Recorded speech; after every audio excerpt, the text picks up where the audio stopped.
Guys, tugas presentasi tentang sejarah koperasi udah sejauh mana nih? Kita disuruh bikin video kan, bukan cuma disuruh bikin PPT doang. Aman aja kok, lagi pula tinggal dimodifikasi aja sih materinya.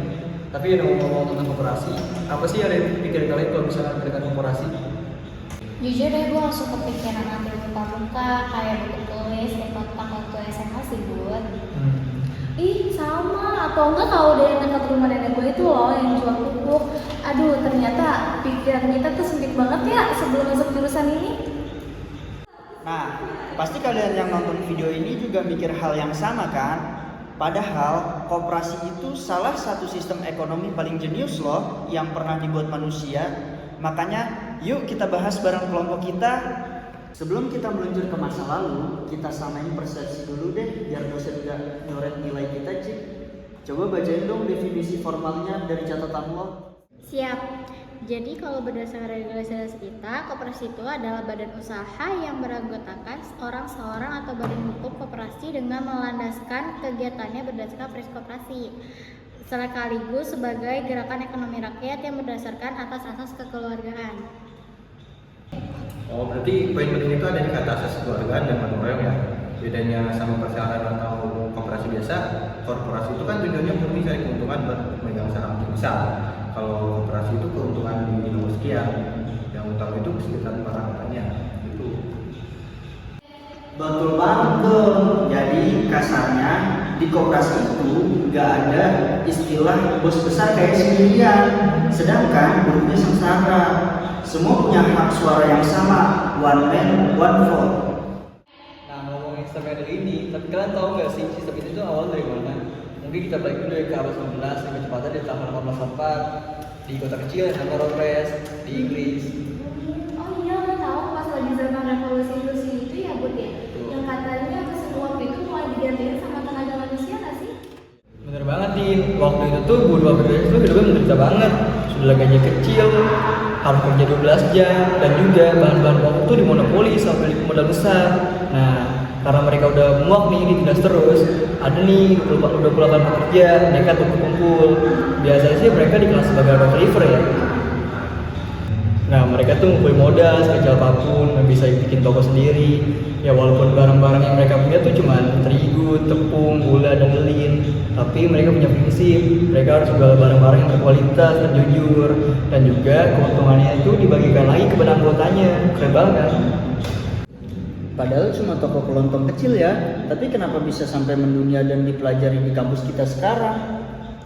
Nah, mungkin lu penasaran kan sama ceritanya gimana? Mungkin karena emang udah malu banget, gimana kalau kita pindah aja ke tempat lain buat bisa cerita lebih baik. Oke guys. Oke, boleh.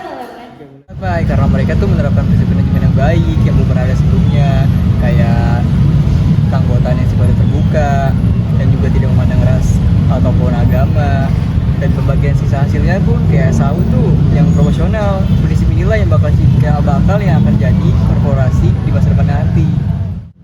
Gue mau lanjutin masuknya sistem ke Indonesia itu ceritanya kalah heret guys. Masuk pengadilan ini masuk pas kita masih dijajah Belanda akhir abad ke-19. Ya, Sir, kayak gimana tuh? Yang dipeloporin sama Pati di Purwokerto itu ya? Siapa kan namanya? Raden Arya Atmajaya. Nah iya. Hampir benar, lengkapnya Raden Arya Wirya Madja tahun 1896. Jadi ceritanya beliau ini itu diprihatin banget lihat para pegawai negeri yaitu pribumi dan rakyat kecil yang sengsara karena kelilit utang di tah darat. Bunganya itu gila-gilaan, mirip banget kayak fenomena pinjol ilegal zaman sekarang lah. Nah, buat nolongin mereka, beliau mendirikan bank simpan pinjam model koperasi. Tujuannya murni biar rakyat nggak diperas sama rentenir. Gerakan mulia ini lama-lama diadopsi sama organisasi pergerakan nasional kayak Budi Utomo dan Sekretariat Islam buat melawan hegemoni ekonomi penjajahan. Nah, lompat ke era pasca kemerdekaan, peran koperasi ini malah makin krusial lagi tau. Koperasi itu diletakkan di posisi paling sakral dalam sistem perekonomian kita. Ada yang tahu nggak pasal berapa? Aduh, kurang tahu lagi. Oh iya, gue tahu pasal 33 ayat 1 Undang-Undang Dasar 1945 kan, yang bunyinya perekonomian disusun sebagai usaha bersama berdasar atas asas kekeluargaan. Oh gitu ya, 100 buat Elsa. Dan yang pertama di balik gagasan besar ini nggak lain dan nggak bukan adalah wakil presiden pertama kita, Dr. Andes Muhammad Hatta. beliau itu saking cintanya sama konsep ekonomi kerakyatan ini dinobatkan resmi menjadi Bapak Koperasi Indonesia pas Kongres Koperasi di Tasikmalaya tahun 1953. Bung Hatta itu selalu bilang kalau koperasi itu adalah soko guru atau tiang utama ekonomi kita. Menurut beliau, ekonomi Indonesia itu nggak boleh dikuasai kapitalis perorangan, tapi harus berbasis gotong royong massal. Koperasi masa kini wajib beradaptasi pakai teknologi. Sekarang udah mulai banyak koperasi yang operasionalnya pakai aplikasi mobile, transparan, dan bantu pendanaan UMKM secara digital. Esensinya tetap gotong royong, cuma wadahnya aja yang bertransformasi jadi lebih keren dan akuntabel. Keren banget penjelasan kalian semua. Gak berasa bahan video presentasi kita ternyata sedaging ini ya. Gimana cabut Oke. Woi, keren banget. Nah, jadi kesimpulannya dari awal mula pekerja di Rochdale, Inggris sampai perjuangan Bung Hatta di Indonesia, koperasi membuktikan bahwa kekuatan ekonomi sejati itu ada di tangan kebersamaan. Yuk kita dukung koperasi untuk masa depan ekonomi Indonesia yang lebih adil dan sejahtera.